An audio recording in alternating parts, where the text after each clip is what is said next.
Judith chapter 2. In the 18th year, on the 22nd day of the first month, a rumour ran through the palace of Nebuchadnezzar, king of the Assyrians, was to have his revenge on all the countries, as he had threatened.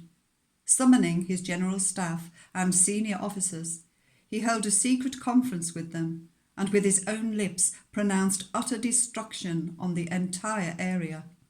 It was then decreed that everyone should be put to death who had not answered the king's appeal. When the council was over, Nebuchadnezzar, king of the Assyrians, sent for Holofernes, general-in-chief of his armies, and subordinate only to himself. He said to him, "Thus speaks the great king, Lord of the whole world.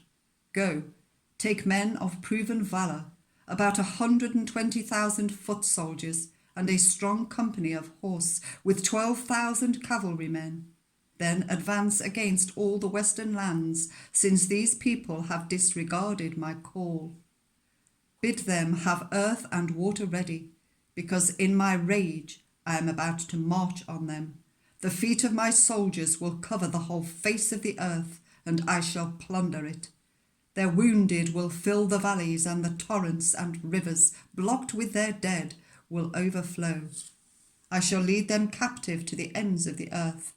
Now go, begin by conquering this whole region for me.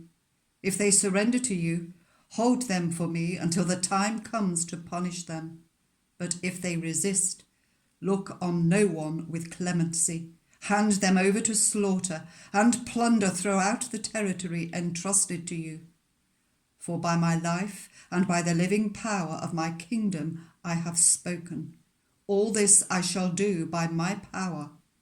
And you, neglect none of your master's commands.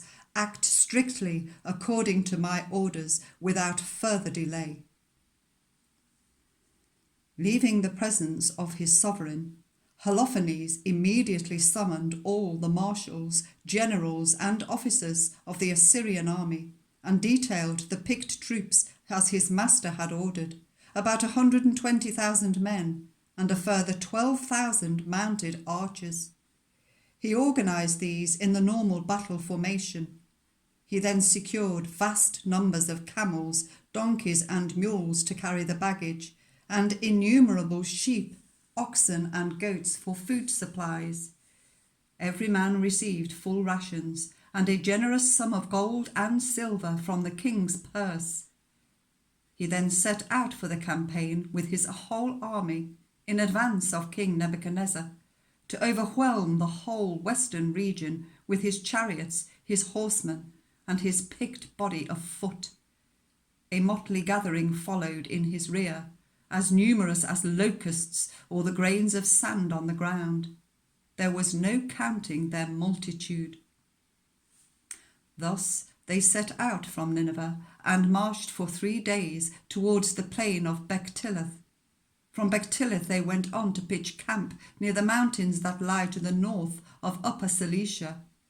From there Holofernes advanced into the highlands with his whole army, infantry, horsemen, chariots.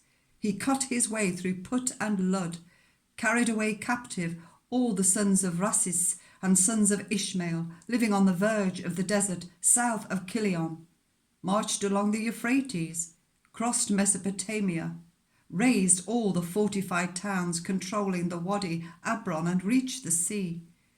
Next he attacked the territories of Cilicia, butchering all who offered him resistance, advanced on the southern frontiers of Japheth, facing Arabia, completely encircled the Midianites, burned their tents and plundered their sheepfolds, made his way down to the Damascus plain at the time of the wheat harvest, set fire to the fields, destroyed the flocks and herds, sacked the towns, laid the countryside waste, and put all the young men to the sword.